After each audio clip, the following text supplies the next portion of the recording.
Assalamualaikum warahmatullahi wabarakatuh. Perkenalkan, nama saya Furkan Al-Ghifari Zulfa dengan NIM 210810701005 Di video kali ini saya akan menjelaskan tentang proyek penelusuran informasi yang telah saya kerjakan.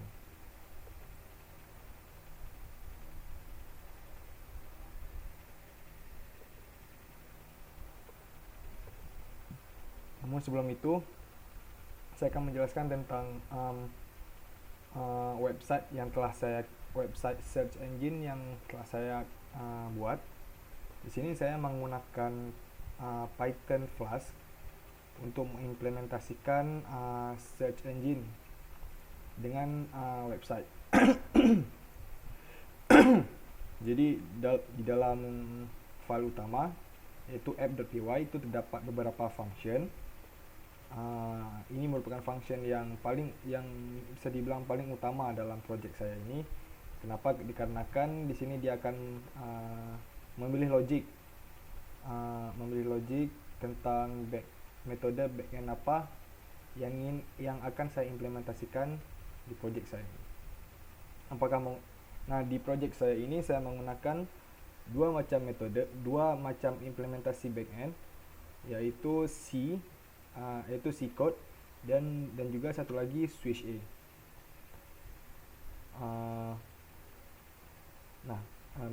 Ini merupakan function implementasi C, di mana dia melakukan beberapa hal seperti menjalankan perintah comment query-nya tersebut dengan menggunakan Python. Jadi di sini saya memanfaatkan modul Python, salah satunya yaitu modul subprocess untuk menjalankan komen C, untuk menjalankan komen kode programnya di sini. Kemudian di sini ini merupakan function untuk menjalankan komen switch A. Jadi di sini dia melakukan beberapa hal seperti mengambil output dari hasilnya dan kemudian memparsing. Saya memanfaatkan modul regex untuk memparsing output dari switch A ini.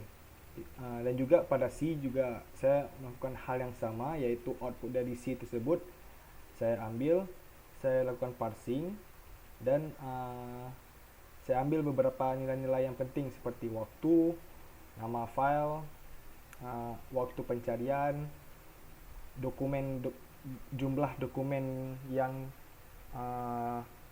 terekam, maksudnya jumlah dokumen yang terkait dengan query yang kita masukkan, dan lain sebagainya. Pada project saya ini, jadi di masing-masing function ini dia hanya menjalankan file hasil query-nya saja. Jadi untuk indeksinya itu saya lakukan manual sendiri dari command line interface. Jadi di dalam function ini itu tidak saya masukkan comment untuk melakukan query. Jadi saya melakukan indexingnya secara manual. Lalu website ini hanya akan menjalankan file hasil query-nya saja. Jadi tidak menjalankan file indexing. Kemudian ini app.py ini sebagai file utama dari project saya. Kemudian ini merupakan tampilan HTML-nya, maksudnya masih code-nya. Nanti saya akan menampilkan tampilannya. Kemudian file dokumen.html ini saya gunakan untuk menampilkan isi ataupun konten dari suatu dokumen. Nanti kita akan melihat apa fungsi dari dokumen.html ini. Kemudian setelah saya menjelaskan tentang app.py dan juga file-file HTML saya akan menjelaskan tentang file C yang saya dapatkan dari Profesor Taufik. Pada file C ini, dari yang saya perhatikan itu terdapat terdapat satu bug dan satu error. Errornya itu ialah kesalahan pada pemberian nilai buffer length. Jadi yang sebelumnya itu nilai buffer length-nya itu 256. Nah, jika kita menggunakan nilai tersebut itu berpotensi munculnya overflow, stack overflow. Jadi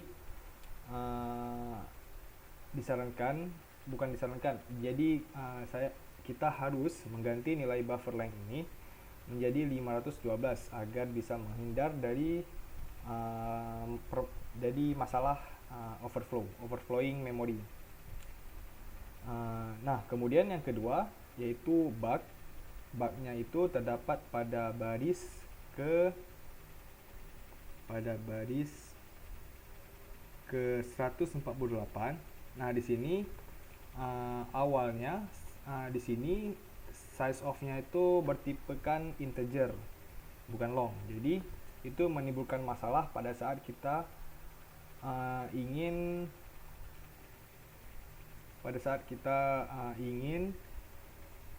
menampilkan hasil ini. Jadi terdapat beberapa permasalahan jika kita tidak menambahkan long di sini. Jadi saya ada sempat memprintkan apa isi dari ilbof ini, yaitu beberapa angka.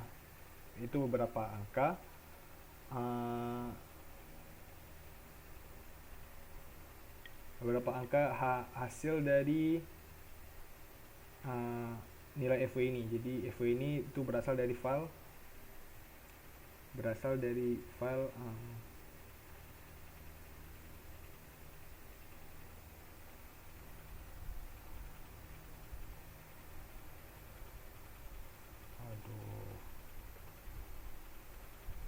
Oke, kemudian selanjutnya di sini saya akan menjelaskan tentang di sini saya akan memaparkan